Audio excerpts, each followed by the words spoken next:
The moment my stepmother Patricia called me worthless at my father's funeral, I knew something was wrong.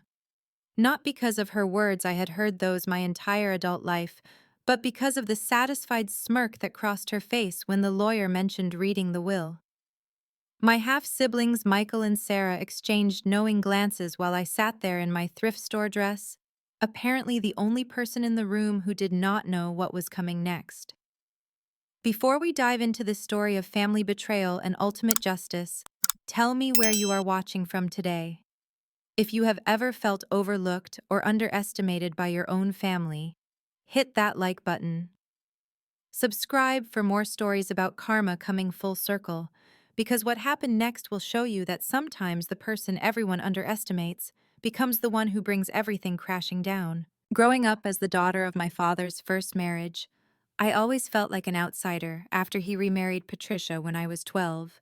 She brought her two children into our home, and suddenly I went from being Daddy's little girl to being the inconvenient reminder of his past. Michael was 2 years older than me, Sarah was my age, and both of them inherited Patricia's talent for making me feel invisible. My father, David Morrison, had built a successful construction company from nothing. Morrison Building Solutions had grown from a one-man operation to employing over 200 people across 3 states. I remember spending summers at job sites with him wearing a hard hat that was too big for my head, learning about foundations and frameworks. He used to say I had a good eye for structural problems, that I could spot a flaw in blueprints faster than his licensed engineers. But everything changed after Patricia entered our lives. Suddenly, my opinions were dismissed as childish observations. My suggestions were met with patronizing smiles. When I graduated high school and expressed interest in studying business to eventually join the family company, Patricia convinced my father that I lacked the necessary skills and temperament. Instead, Michael was groomed to take over operations despite his obvious disinterest in anything beyond spending money. I ended up at community college studying accounting because I could afford it with part-time jobs. I moved out at 19, found a small apartment, and worked my way through school while watching from a distance as my family lived in luxury. Michael dropped out of college twice. Sarah married young and divorced twice, but they remained the golden children while I became the cautionary tale Patricia loved to reference at family gatherings. The few times I visited Patricia would make pointed comments about my secondhand clothes, my beat-up car, my lack of ambition. She would praise Michael's business acumen, despite his string of failed ventures funded by our father's money. She would celebrate Sarah's free spirit, even when that spirit resulted in expensive mistakes that required parental bailouts. My father seemed oblivious to the dynamic Patricia had created, or perhaps he chose to ignore it. I tried talking to him privately a few times, but Patricia had a talent for inserting herself into conversations and redirecting his attention. She convinced him that my requests for help or inclusion were signs of entitlement, that I needed to learn independence the hard way. So I did learn independence, but not the way she intended. I finished my accounting degree, got certified, and slowly built a career in forensic accounting. I specialized in investigating financial fraud for small businesses and occasionally assisted law enforcement with white-collar crime cases. It was not glamorous work, but it taught me to spot patterns that others missed, to follow paper trails that seemed to lead nowhere, and to remain patient when building cases that could take months or years to develop. The irony was not lost on me that while Patricia dismissed me as worthless, I was becoming an expert at uncovering exactly the kind of financial deception that would later destroy her carefully constructed world. My father and I maintained a distant but cordial relationship over the years. He would send birthday cards with modest checks, and I would visit for major holidays when I could not avoid it. Patricia always made sure these visits were uncomfortable, finding subtle ways to highlight my failures, compared to Michael and Sarah's supposed successes. She would ask pointed questions about my dating life, my career progress, my living situation, always framing her inquiries in a way that made my answers sound inadequate. During one particularly memorable Thanksgiving dinner, 3 years before my father's death, Patricia announced that Michael had been officially named Vice President of Morrison Building Solutions. She made the announcement with the kind of fanfare typically reserved for presidential inaugurations, while Michael sat there looking uncomfortable, and my father nodded approvingly. When Patricia suggested I must be so proud of my little brother's achievement, I simply congratulated him and excused myself early. That night, driving home to my one-bedroom apartment, I realized I had stopped expecting anything from my family except disappointment.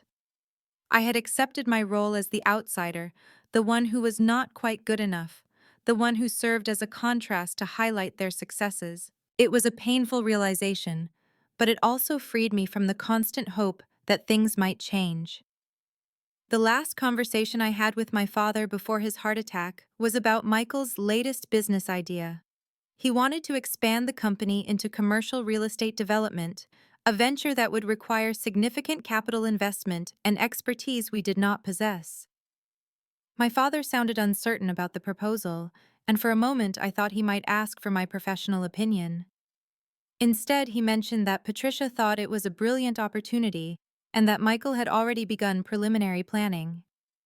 I wish I had pushed harder during that conversation. I wish I had insisted on reviewing the business plan, or at least expressing my concerns about rapid expansion in an unstable market. But I had learned over the years that my input was not welcome, so I simply listened and made non-committal sounds of agreement. 2 weeks later, my father collapsed at a job site and died before the ambulance arrived. He was 58 years old, had no history of heart problems, and left behind a company worth millions, a family divided by resentment and secrets that would soon surface in the most devastating way possible. The law office of Henderson Walsh and Associates occupied the top floor of a downtown building that screamed old money and established power. I arrived 15 minutes early, wearing the only black dress I owned and carrying a purse I had bought specifically for the occasion. It felt important to look respectable, even if I was about to be officially disinherited. Patricia swept in 10 minutes late, dressed in designer morning attire that probably cost more than my monthly rent. She was flanked by Michael and Sarah, both of whom had clearly coordinated their outfits to project an image of grieving family unity. They took seats on one side of the mahogany conference table, leaving me alone on the other side like we were opposing legal teams rather than family members. James Henderson was a man in his 70s who had been my father's attorney for over 20 years. He wore wire-rimmed glasses and had the kind of measured speaking voice that suggested he had delivered both wonderful and terrible news countless times. After expressing his condolences and reviewing some procedural details, he opened a thick folder and began reading my father's last will and testament. The first few minutes contained standard language about debts, taxes, and administrative details. Then he reached the specific bequests, and the atmosphere in the room shifted dramatically. I watched Patricia lean forward with anticipation, Michael straighten in his chair with confidence, and Sarah smile with premature satisfaction. To my beloved wife, Patricia Morrison, I leave the family home and all its contents, along with the sum of $500,000 and a 20% stake in Morrison Building Solutions. Patricia nodded approvingly, as if she were a teacher grading a particularly good essay. To my son, Michael Morrison, I leave 40% of Morrison Building Solutions and the position of Chief Executive Officer, along with all the responsibilities and authorities that position entails. Michael actually grinned at this point, shooting a triumphant glance in my direction. To my daughter, Sarah Morrison, I leave 20% of Morrison Building Solutions and the sum of $300,000. Sarah clapped her hands together softly, the gesture managing to be both celebratory and respectful. Then came the pause. Henderson removed his glasses, cleaned them methodically, and looked directly at me before continuing. The silence stretched long enough for Patricia to shift uncomfortably and for Michael's grin to waver slightly. To my eldest daughter, Emma Morrison, I leave 15% of Morrison Building Solutions. I felt my cheeks flush with embarrassment. 15% felt like a consolation prize, the financial equivalent of a pat on the head and a suggestion that I should be grateful for anything at all. But Henderson was not finished. He opened a second folder, this one marked with red tape, and his expression became more serious. Additionally, I am required to read this supplementary document which contains specific instructions regarding the management and oversight of Morrison Building Solutions. Patricia's confident expression began to falter as Henderson continued reading. My father had established a board of directors for the company with specific requirements for financial transparency and quarterly audits.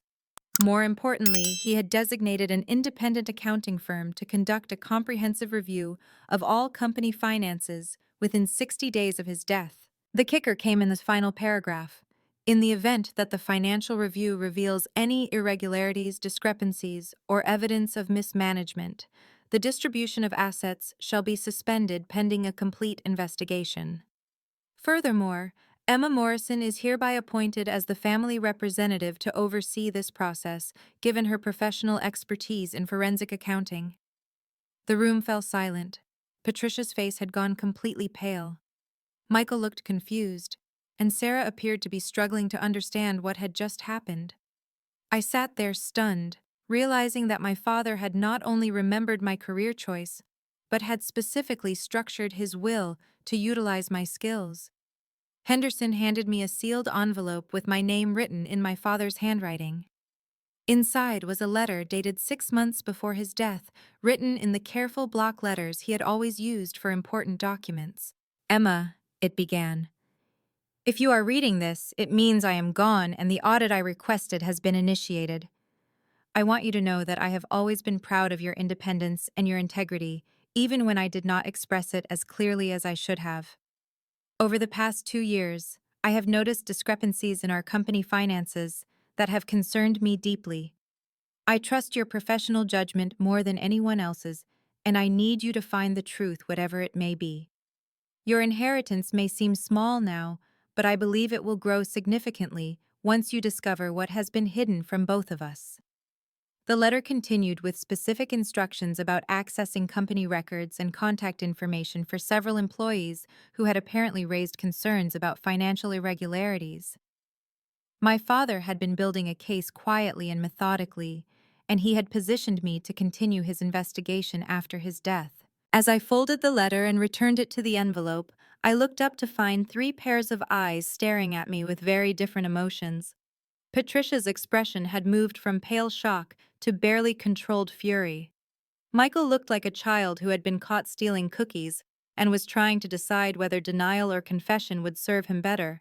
Sarah seemed genuinely confused, as if she were watching a foreign film without subtitles. Henderson concluded the meeting by providing contact information for the accounting firm and explaining the timeline for the audit. He mentioned that all family members would receive copies of the final report and that any contested aspects of the will could be addressed through proper legal channels. As we filed out of the conference room, Patricia grabbed my arm with surprising strength.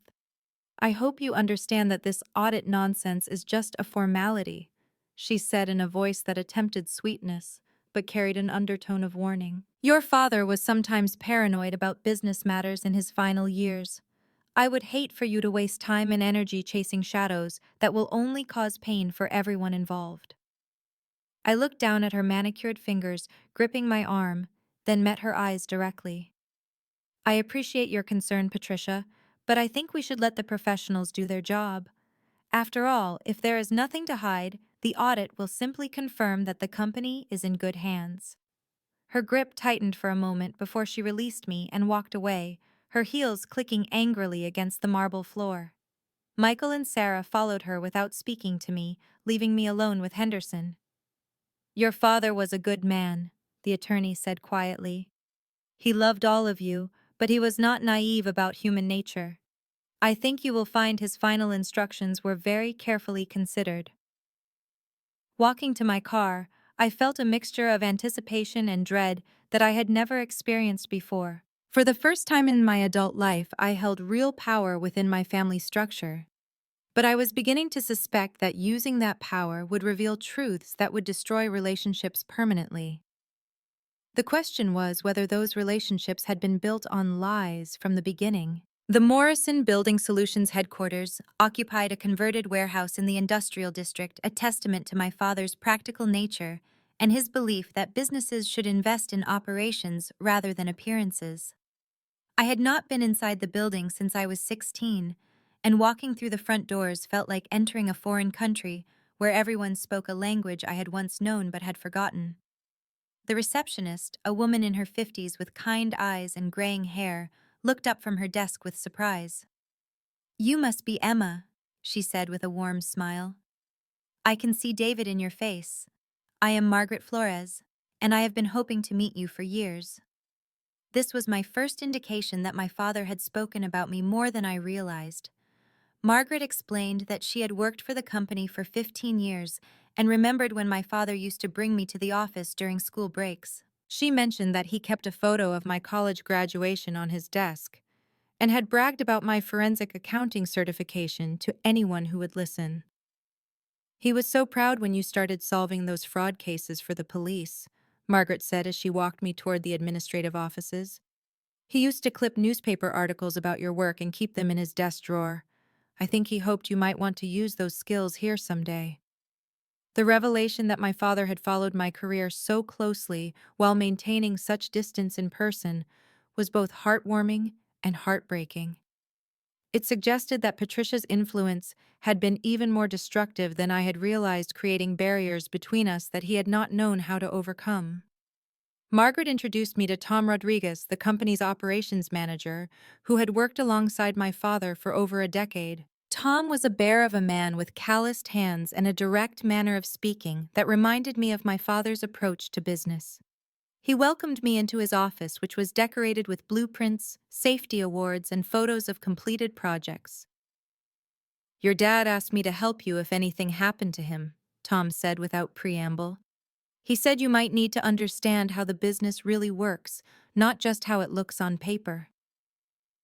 He pulled out a thick folder filled with documentation that painted a very different picture of Morrison Building Solutions than what I had expected. According to Tom's records, the company had been struggling financially for the past 3 years, despite Patricia and Michael's claims of record profits. Several major contracts had been lost due to cost overruns and missed deadlines. More troubling, money designated for employee benefits and equipment maintenance had been diverted to cover what were labeled as administrative expenses.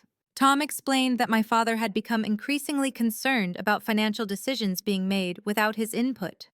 Michael had convinced Patricia to support several expensive initiatives that had failed to generate expected returns.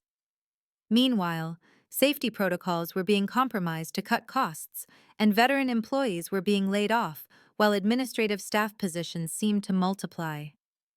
"The guys on the job site started calling it the Michael and Patricia show," Tom said with obvious frustration.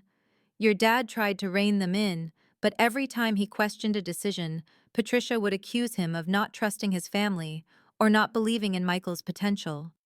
Eventually, he stopped fighting them directly and started documenting everything instead." Tom handed me a box of files that my father had apparently been collecting for months. Inside were copies of invoices that did not match delivery receipts, payroll records showing payments to employees who did not exist, and correspondence with suppliers indicating that materials were being purchased at inflated prices from companies that seemed to exist only on paper. The most damaging evidence was a series of bank statements showing regular transfers from company accounts to personal accounts controlled by Patricia and Michael. The amounts were not large enough to trigger automatic audits, but they were consistent and had been ongoing for over 2 years. My father had highlighted these transactions in yellow marker and written question marks in the margins. He wanted to confront them, Tom explained, but he was afraid of what it would do to the family. He kept hoping he was wrong, that there was an explanation he was missing. But the evidence kept piling up, and he realized he needed professional help to sort it all out. As I reviewed the documents, I began to understand the scope of what had been happening. This was not simple mismanagement or honest mistakes. This was systematic embezzlement, disguised as legitimate business expenses, executed by people who understood that family loyalty would prevent my father from taking immediate action. Margaret returned with coffee and sat down to join our conversation. She revealed that she had been excluded from financial meetings for the past year, despite having managed the company's books for over a decade. Patricia had insisted that family members should handle sensitive financial matters, and Michael had hired his friend Kevin Walsh to serve as the new bookkeeper. Kevin does not have any accounting experience, Margaret said with obvious disgust. His previous job was managing a nightclub that went bankrupt, but he was willing to do whatever Michael asked without asking questions, which apparently was his primary qualification. This information was particularly valuable because it suggested that there would be a clear paper trail of the deception. Inexperienced bookkeepers typically make mistakes when covering their tracks, and they often keep unnecessary documentation that professional criminals would destroy. I spent the next 3 days at the company offices reviewing files with Tom and Margaret while trying to avoid contact with Michael, who had apparently been instructed by Patricia to limit my access to certain areas. Several employees approached me privately to express their concerns about recent changes in company operations and their affection for my father's memory. Carlos Mendoza, the senior foreman, told me about safety shortcuts that had been implemented to reduce costs. Your father would never have allowed some of the things I have seen lately, Carlos said with evident worry. We have had 3 accidents in the past 6 months that could have been prevented with proper equipment and procedures. I tried to talk to Michael about it, but he said I was being overly cautious and resistant to modernization. Linda Kim, who managed client relationships, revealed that several long-term customers had expressed concerns about recent projects and had chosen not to renew their contracts. The quality has suffered, she said quietly. We are cutting corners to meet Michael's profit targets, and clients are noticing. Your father built this company on reliability and quality workmanship. That reputation is being damaged. Each conversation added another piece to the puzzle, and the picture that emerged was devastating. Patricia and Michael had essentially staged a slow-motion coup, gradually taking control of company operations while my father remained nominally in charge. They had used his trust and his desire to avoid family conflict as weapons against both him and the business he had spent his life building. The most shocking revelation came from Janet Williams, who had served as my father's personal assistant for 8 years. She approached me on my final day at the office looking nervous, but determined to share information she had been carrying for months. Your father was planning to change his will, she said in a whisper. He had an appointment with Mr. Henderson scheduled for the week after he died. He asked me to prepare documentation showing all the financial irregularities, and he was going to remove Patricia and Michael from any controlling positions in the company. Janet explained that my father had been waiting for the results of his own private investigation before taking action. He had hired a private investigator to track the diverted funds and had been building a case that would have resulted in criminal charges against Patricia and Michael. He said he wished he had listened to you years ago, Janet revealed. He told me that you had always been the smartest of his children, and he regretted letting Patricia convince him otherwise. He was planning to offer you a full partnership and ask for your help in cleaning house. This information changed everything. My father had not died before discovering the truth. He had died before acting on it. The will I had heard read in Henderson's office was not his final intended testament, but rather a placeholder designed to protect the company and position me to complete the investigation he had started. As I left the Morrison Building Solutions offices that evening, carrying boxes of evidence and contact information for key witnesses, I realized that I was no longer just conducting a routine financial audit. I was finishing my father's final case, and the stakes were much higher than I had initially understood. The next morning, I received a phone call from Patricia that confirmed my suspicions about the gravity of the situation. Her voice carried none of its usual condescending sweetness as she demanded to know what I was stirring up at the company offices. I hope you are not planning to cause problems based on your father's paranoid fantasies, she said coldly.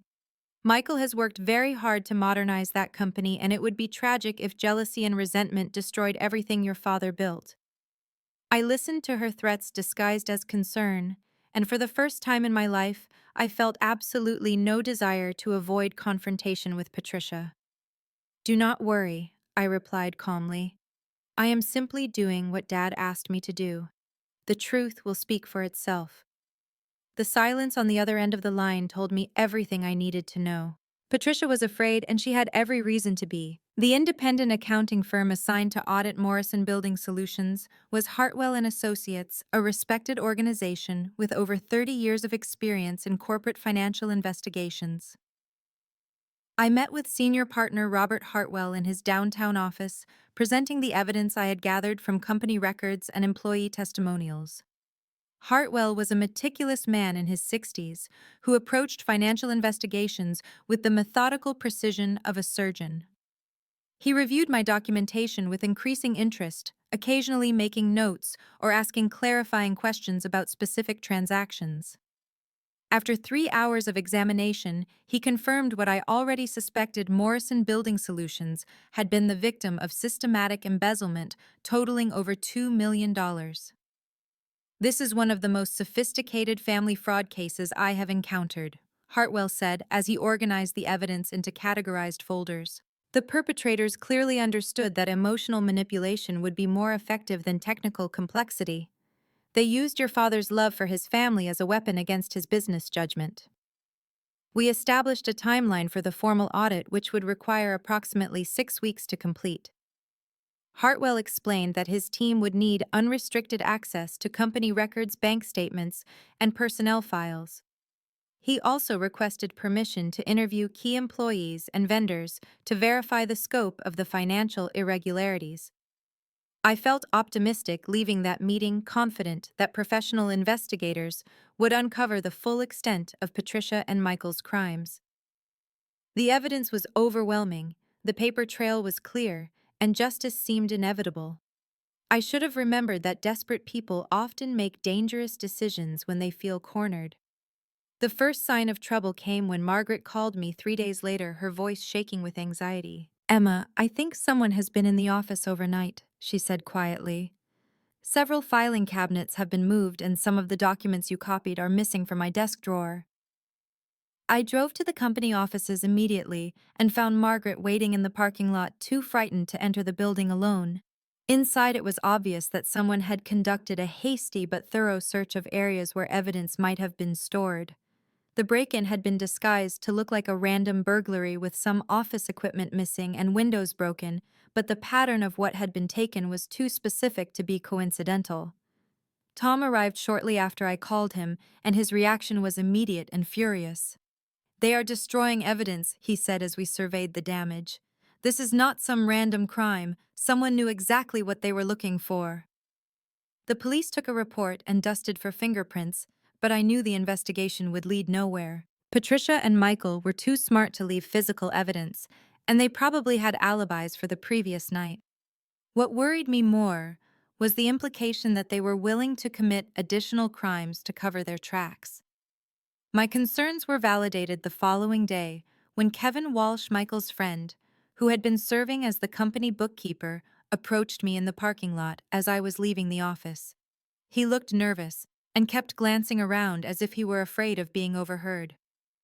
"I need to talk to you," Kevin said urgently, "about the audit and everything that has been happening. But not here.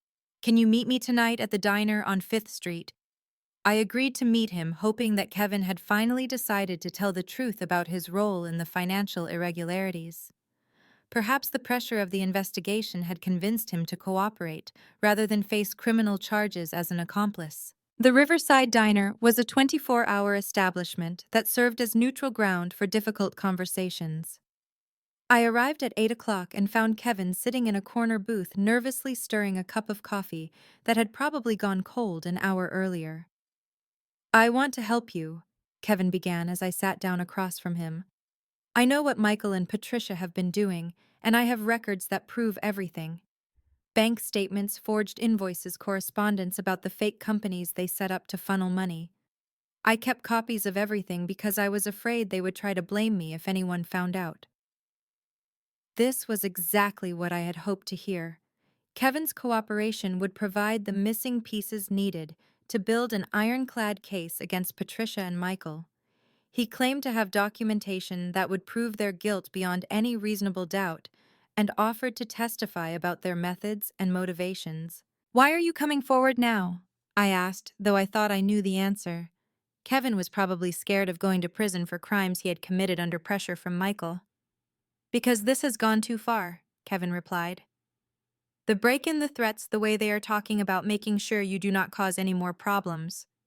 I did not sign up for this level of criminality, and I do not want to be part of whatever they are planning next. Kevin's mention of threats against me was alarming, but I focused on the practical aspects of his offer to cooperate. We agreed that he would provide copies of his documentation to Hartwell and Associates within 48 hours. In exchange, I would recommend that he receive immunity from prosecution in return for his complete cooperation with the investigation.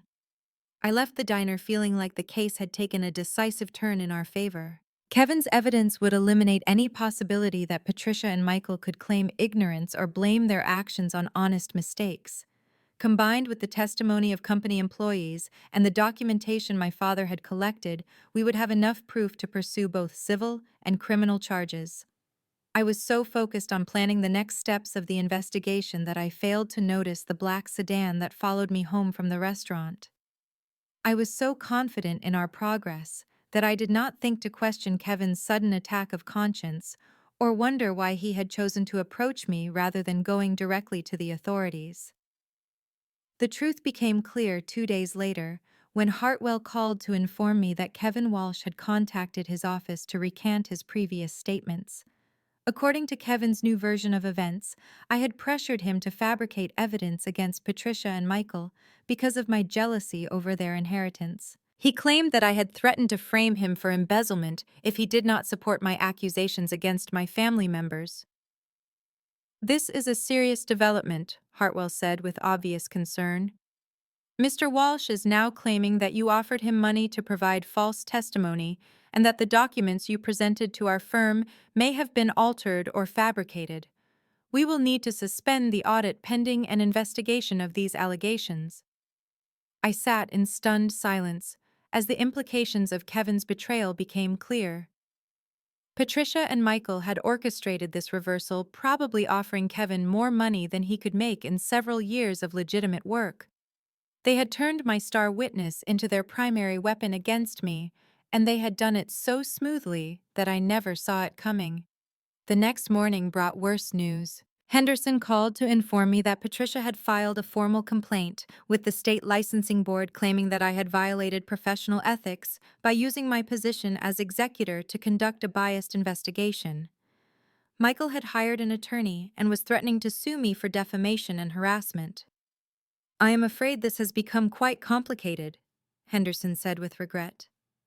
The family is claiming that your father's final instructions were the result of diminished mental capacity, and they are requesting that the court appoint an independent executor to handle the estate.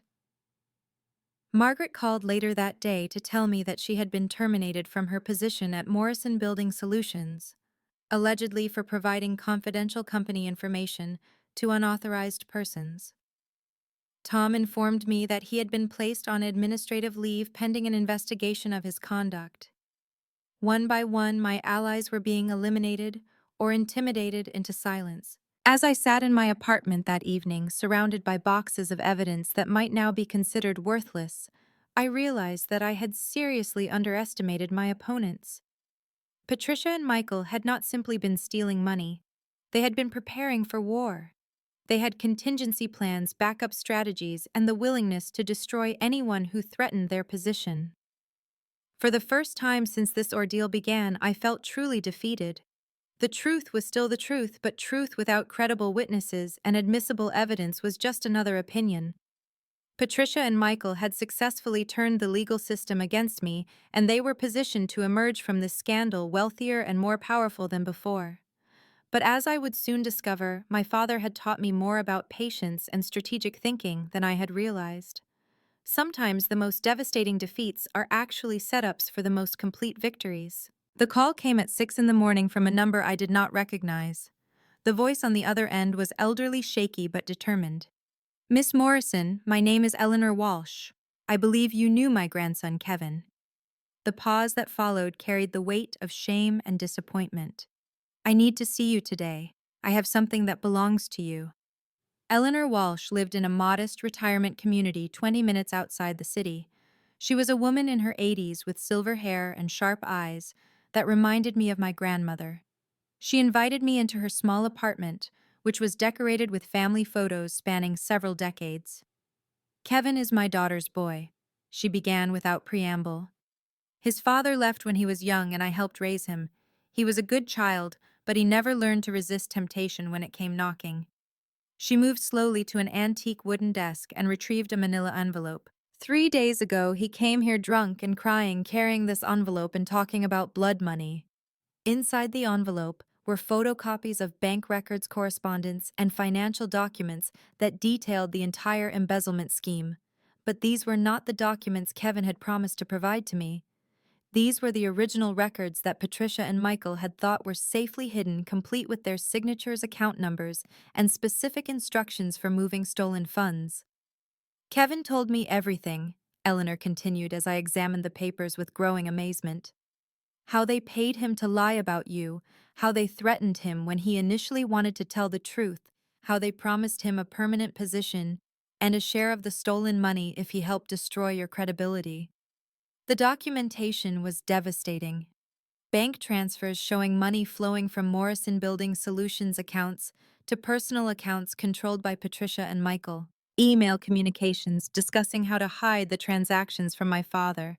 Invoices from non-existent companies that had been created specifically to justify fraudulent payments. Most damaging was a recorded conversation between Patricia and Michael that Kevin had apparently made without their knowledge. On the recording, they discussed their strategy for discrediting me, their plans to force me out of the inheritance entirely, and their confidence that Kevin would maintain his false testimony because he was too stupid and too scared to cause them problems. Patricia even laughed about your father's death, Eleanor said with disgust. She said it was convenient timing because he was getting too suspicious and would have eventually discovered everything anyway. Eleanor explained that Kevin had been keeping the original documents as insurance, afraid that Patricia and Michael would eventually betray him once the investigation was concluded. When they demanded that he recant his testimony to me, he realized that he was already being positioned as a scapegoat for their crimes. He came here because he knew I would make him do the right thing, Eleanor said with the kind of moral authority that only comes with 8 decades of experience. I raised him better than this, and I will not let him destroy his soul for money stolen from a dead man. I asked Eleanor if she would be willing to provide this evidence to the authorities and testify about Kevin's confession. She agreed immediately, but insisted on one condition: Kevin would also tell the truth, regardless of the consequences for himself. He is going to face the music for what he has done, she said firmly, but he is not going to compound his sins by letting innocent people suffer for his mistakes. Eleanor had already contacted an attorney who specialized in white-collar crime, and she had arranged for Kevin to surrender himself to authorities that afternoon. The attorney, Sarah Mitchell, was a former federal prosecutor who had handled numerous embezzlement cases and understood the complexities of family financial crimes. I met with Mitchell and Kevin at her law office, where Kevin provided a complete confession detailing his role in the embezzlement scheme and Patricia and Michael's strategies for covering their tracks. He confirmed that they had indeed broken into the company offices to steal evidence, and he provided information about additional hidden accounts that contained stolen funds. They told me you were just a jealous sister trying to steal your family's inheritance, Kevin said, unable to meet my eyes. But when I heard Patricia laughing about your father's death, I realized what kind of people they really were. Mitchell explained that Kevin's cooperation combined with Eleanor's documentation would be enough to pursue criminal charges against Patricia and Michael. The recorded conversation alone constituted conspiracy to commit fraud, and the bank records proved the systematic nature of their crimes. But the most important revelation came when Mitchell reviewed the timeline of the embezzlement. The financial irregularities had begun shortly after my father's first heart episode, 18 months earlier, a minor incident that had required overnight hospitalization but had not been considered serious at the time. I think they were planning for his death long before it actually occurred, Mitchell said grimly. The timing suggests they may have been preparing to take control of the company while positioning themselves to claim ignorance if the theft was discovered. This possibility had never occurred to me, but the evidence supported Mitchell's theory. Patricia and Michael had accelerated their embezzlement activities in the months leading up to my father's death, almost as if they were working against a deadline they knew was approaching. Mitchell contacted the medical examiner's office and requested a review of my father's autopsy results. While the cause of death had been officially listed as cardiac arrest, there were methods of inducing heart attacks that might not be detected in a routine autopsy. The next day brought news that changed everything. Dr. Jennifer Park, the pathologist who had performed my father's autopsy, agreed to conduct additional tests using more sophisticated techniques that had not been available 18 months earlier. She also requested access to my father's medical records and any medications he had been taking at the time of his death. Meanwhile, Hartwell and Associates resumed their audit with the new evidence provided by Eleanor and Kevin. The scope of the embezzlement was even larger than originally estimated, totaling nearly $3 million when accounting for hidden transactions and fraudulent contracts with phantom companies. The breakthrough came when Dr. Park called with results from the additional toxicology tests. Traces of digitalis, a heart medication that can be fatal in large doses, had been found in tissue samples from my father's body. The levels were consistent with deliberate poisoning rather than accidental overdose or therapeutic use. Your father was not taking any heart medications at the time of his death, Dr. Park explained.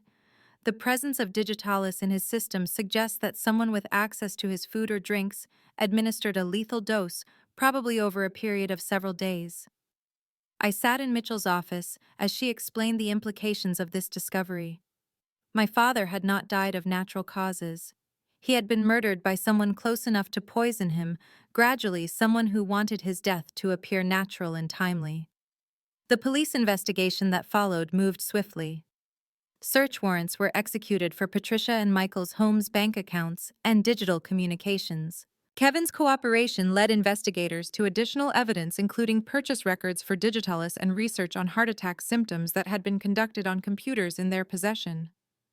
Patricia's confident facade crumbled completely when detectives arrived at her door with arrest warrants. The woman who had spent years making me feel worthless was led away in handcuffs, charged with murder, embezzlement, and conspiracy. Michael's arrest followed within hours, and both were denied bail due to the severity of the charges and their demonstrated ability to intimidate witnesses. Sarah, who had apparently been kept ignorant of her mother and brother's crimes, contacted me through her attorney to express shock and remorse. She agreed to cooperate fully with the investigation and to return any money she had received as part of the fraudulent inheritance distribution. As I stood in the parking lot outside Mitchell's office, watching news vans arrive to cover the arrests, I realized that my father's final gift to me had not been money or property. It had been justice delivered through a chain of events he could not have predicted, but had set in motion through his careful documentation and his faith in my abilities. The truth had finally emerged, but the cost had been higher than anyone could have imagined. The trial of Patricia Morrison and Michael Morrison became front-page news across the state, largely because the combination of murder, embezzlement, and family betrayal captured public attention in a way that typical white-collar crimes rarely achieved.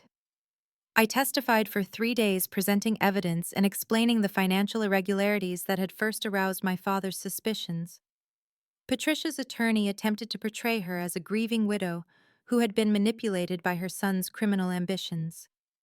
This strategy collapsed when prosecutors played the recorded conversation in which she laughed about my father's death and described him as easier to control when he was worried about his heart. The jury deliberated for less than 6 hours before returning guilty verdicts on all charges. Michael received a sentence of 25 years to life for first-degree murder and financial fraud. Patricia was sentenced to 30 years to life, with the judge noting that her betrayal of spousal trust made her crimes particularly heinous. Both were ordered to pay restitution totaling $4.2 million, including interest and penalties. The money recovered from their hidden accounts, combined with the insurance payout from my father's death, was more than enough to restore Morrison Building Solutions to financial stability. Under the terms of my father's revised will, which had been located in his safe deposit box during the investigation, I inherited controlling interest in the company, along with specific instructions for its future management. Tom Rodriguez was promoted to Chief Executive Officer, with Margaret Flores returning as Chief Financial Officer. Together, we implemented the safety protocols and quality standards that my father had valued while modernizing operations in ways that honored his legacy rather than abandoning his principles. The company's reputation recovered more quickly than anyone expected, largely because our former employees spread word that Morrison Building Solutions was once again operating with integrity. Carlos Mendoza led an effort to recruit back talented workers who had left during Patricia and Michael's mismanagement, and within 18 months, we had regained most of our lost contracts. Eleanor Walsh became an unexpected fixture in my life, serving as a combination grandmother figure and moral compass during the difficult months of rebuilding. She attended company holiday parties and family gatherings, often accompanied by Kevin, who had received a reduced sentence in exchange for his cooperation and was working to rebuild his relationship with his grandmother. "That boy is finally learning that easy money is never easy," Eleanor would say with satisfaction. "Sometimes the hardest lessons are the most valuable ones." Janet Williams, my father's former assistant, agreed to return to work for the company in an expanded role as executive assistant to the CEO. She brought with her a deep understanding of my father's vision and an institutional memory that proved invaluable during the transition period. The most meaningful moment of the entire experience came 6 months after the trials concluded, when Tom organized a memorial service for my father at the company headquarters. Over 300 people attended, including employees, clients, vendors, and community members whose lives had been touched by his integrity and generosity.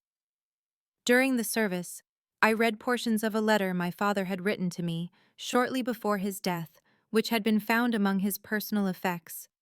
In it, he apologized for allowing Patricia to create distance between us and expressed his pride in the woman I had become despite his failures as a father. "I hope someday you will forgive an old man for not having the courage to stand up to family dysfunction when it mattered most," he had written.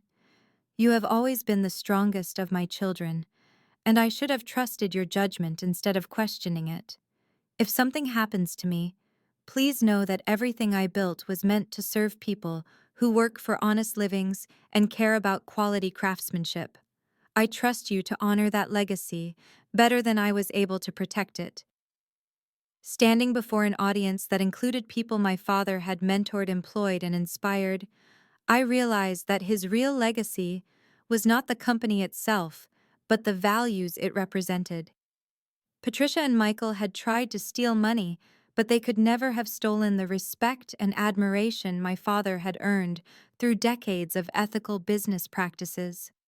The legal proceedings also revealed the extent to which Patricia had systematically isolated my father from people who cared about him. Several family friends testified that they had tried to maintain contact with him over the years, but had been discouraged by Patricia, who convinced my father that they were only interested in his money or were judgmental about his remarriage. Dr. Rebecca Martinez, my father's physician, testified that she had recommended counseling for what she perceived as depression and social isolation in his final years. Patricia had allegedly assured her that family support was adequate and that professional intervention was unnecessary. "David Morrison was one of the kindest men I have ever known," Dr. Martinez said during her testimony. "The fact that he died alone and afraid, surrounded by people who were plotting against him, is one of the most tragic cases I have encountered in 30 years of practice." These revelations helped me understand that my father's emotional distance during his final years had not been a reflection of his feelings about me, but rather the result of systematic manipulation designed to isolate him from anyone who might have questioned Patricia's influence. 6 months after taking control of Morrison Building Solutions, I established the David Morrison Memorial Scholarship Fund, which provides educational opportunities for children of construction workers who want to pursue careers in engineering architecture or business management. The scholarship emphasizes integrity, hard work, and community service values that my father embodied throughout his life. The fund's first recipient was Maria Rodriguez Tom's daughter, who planned to study structural engineering with the goal of returning to work for Morrison Building Solutions after graduation. During the scholarship presentation ceremony, Maria gave a speech about how my father had inspired her by treating all employees with respect, regardless of their position or background. Mr. Morrison never made anyone feel small or unimportant. Maria said to an audience that included scholarship donors, company employees, and community leaders. He taught me that honest work done with pride is the foundation of everything good in this world. As I listened to Maria speak, I realized that the family I had gained through this ordeal was more valuable than anything Patricia and Michael could have stolen. Tom, Margaret, Eleanor, Janet, and countless others had become my chosen family, united by shared values rather than shared genetics. The experience also taught me that justice does not always arrive quickly or obviously, but it arrives nonetheless for those who remain committed to truth and integrity. My father had planted seeds of accountability through his careful documentation and his faith in my abilities, even though he did not live to see them grow into the tree of justice that eventually sheltered everyone who had been hurt by Patricia and Michael's crimes. Looking back, I understand that being called worthless at my father's funeral was actually the moment when I began to discover my true worth. Patricia's cruelty revealed her desperation, and her desperation led to the mistakes that eventually destroyed her carefully constructed deceptions. Today, Morrison Building Solutions employs over 400 people and has restored its reputation as one of the most reliable construction companies in the region. We have expanded into sustainable building practices and renewable energy projects areas my father had expressed interest in exploring before his death. More importantly, we have created a workplace culture based on transparency, respect, and shared success. Every employee receives profit-sharing bonuses, comprehensive healthcare benefits, and opportunities for professional development. Safety protocols are strictly enforced, and quality standards are never compromised for short-term financial gains. Eleanor Walsh often visits the company offices, where she has become something of a beloved mascot. She brings homemade cookies for the staff and shares stories about raising children during the Great Depression, when integrity and hard work were often the only resources families possessed. "Your father would be proud," she told me recently, as we toured a job site where workers were installing solar panels on a new community center. "Not just of the success, but of the way you have honored his memory by treating people right." As I think about everything that has happened, I realize that the most important lesson from this experience is that family is not defined by genetics or legal documents, but by loyalty, support, and shared commitment to doing what is right. Patricia and Michael were family by marriage and blood, but they chose greed over love and betrayal over loyalty. Tom, Margaret, Eleanor, Janet, and all the others who stood by truth when it would have been easier to look away. They are my real family now, and they are the legacy my father truly intended to leave behind. The lawyer walked into that conference room carrying documents that changed my life forever. But the real transformation began when I stopped seeking approval from people who had never valued me and started building relationships with people who shared my commitment to justice and integrity. So let me ask you, have you ever been underestimated by people who should have supported you? Have you discovered that the family you choose can be stronger than the family you inherit? Share your stories in the comments below. I read every single one and learn something from each experience. If this story of family karma and justice served resonated with you, please hit that like button and subscribe for more tales of truth prevailing over deception. Share this video with anyone who needs to remember that integrity always wins in the end, even when the victory takes longer than we hope. Thank you for joining me on this journey from worthlessness to worth, from betrayal to belonging. Remember that your value is not determined by how others treat you, but by how you choose to treat others when you have the power to make that choice. Until next time, keep standing up for truth. It is always worth the fight.